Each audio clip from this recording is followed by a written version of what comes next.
Unya ako din tibayaon ang among Vice Mayor sa lungsod sa Gindulman, si Engineer Senfor Labastida,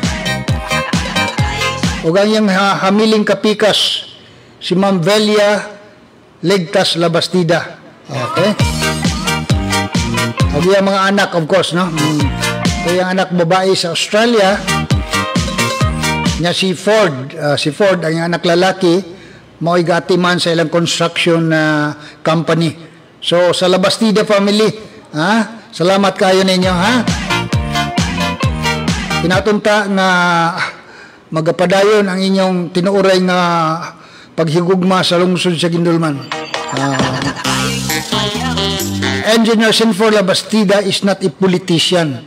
Ato lagi ning klarohon, no?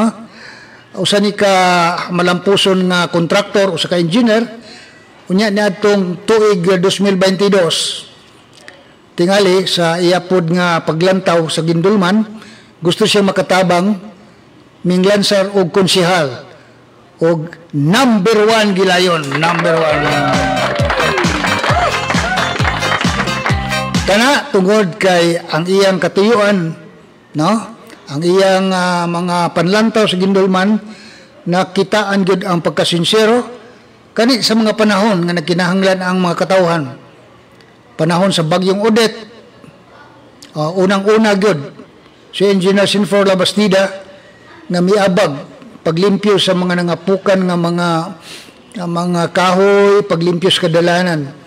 Nya sa panahon sa naglisod ang lungsod sa Gindulman sa tubig, ang mga tanker ni Engineer Senfor Labastida una gyud nga naghatod alang sa mga barangay nga wa gyud din tayo mga tubig. So ingon ana, no, ang mga makita nato ang kasinsiro sa tao nga mutabang. Walay laing gipaabot, walay balos nga gihulat, no? Lunsay ug tiunay, so hinatunta, no? Hinatunta nga makakita tag mga opisyalis sa lungsod sa Gindulman nga ingon ani sama ni Engineer Senfor Labastida karon tingali pagbuot gyud kahitasan siya nahimong Vice Mayor gikan sa pagka number 1 konsehal, nahimong Vice Mayor ug sa tuig 2025 pohon sa sunod tuig mitanyag siya sa iyang serbisyo isip mayor sa lungsod sa Gindulman. Well, hinatunta nga kini atong mga pangandoy, atong mga pangandoy buligan sa kahitasan. Atong itugyan sa kahitasan nga unta kita giyahan. Tagaag kalamdag aron makapili og mga opisyalis sa lungsod nga tinuoray gyud mag-aalagad kanato. Hinaut paunta.